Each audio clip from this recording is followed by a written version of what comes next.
Working with SQL requires numerous practice, and then if you're going to learn better, you have to try your hands on several questions, and then using those questions, you can um, develop your skill in how to use SQL to analyze data. So, in continuation of our previous lesson, we already answered the first two questions, so we'll be answering the next two questions in this video. So the third question asks, how many unique districts are our customers from? And then also, one thing we want to do first is to try to go step by step, and then the first thing we want to do is to look for the table that contains all the addresses for the customers. And then if we do look at the headings for all the tables, we can easily pick out the one that would definitely contain the addresses, and that will be the address table. And then so if we do use our SQL functions to select a particular table, that will be select asterisk from address, which means to select all the information on the address table. And then when we do run this, it will give us all the information from the address table.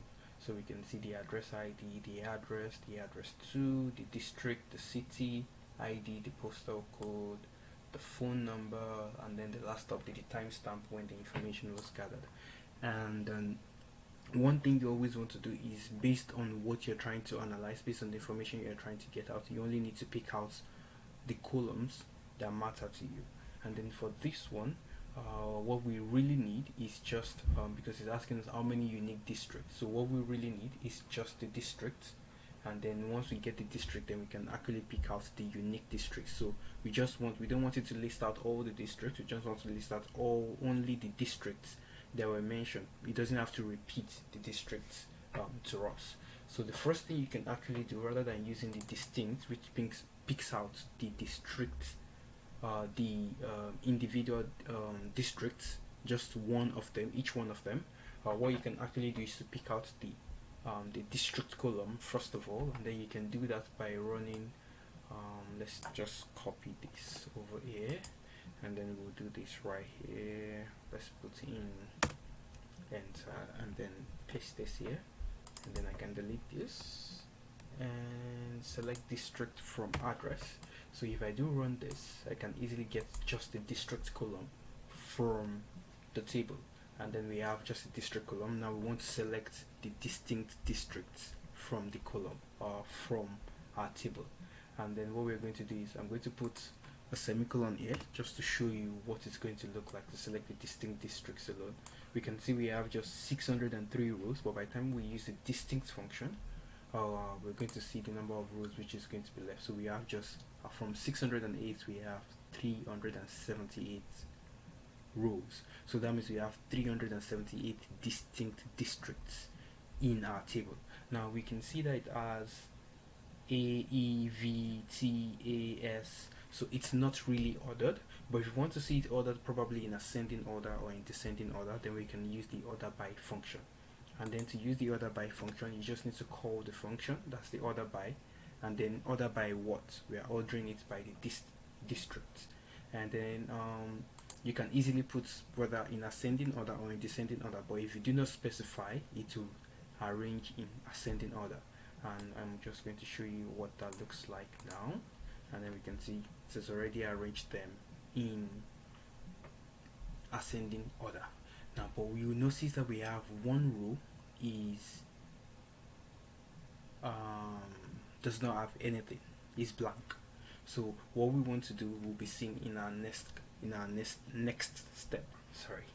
So what we want to do now is, because the question asks how many unique districts are our customers from, so it wants us to give a number.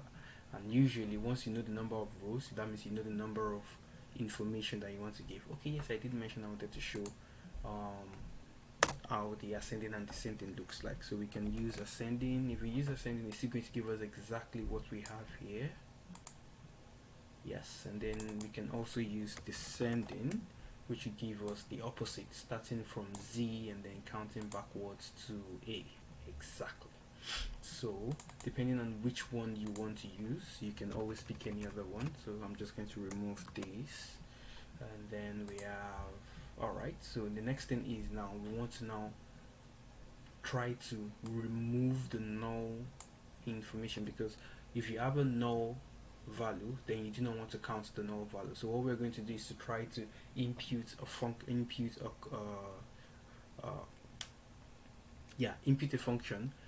to allow the query to count the number of rows, but it doesn't count the null values.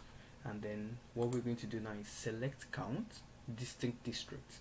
Now it's going to be counting the distinct districts from the address table, and where district is not null. So anything that does not have any value, any of the rows that does not have any value will not be counted.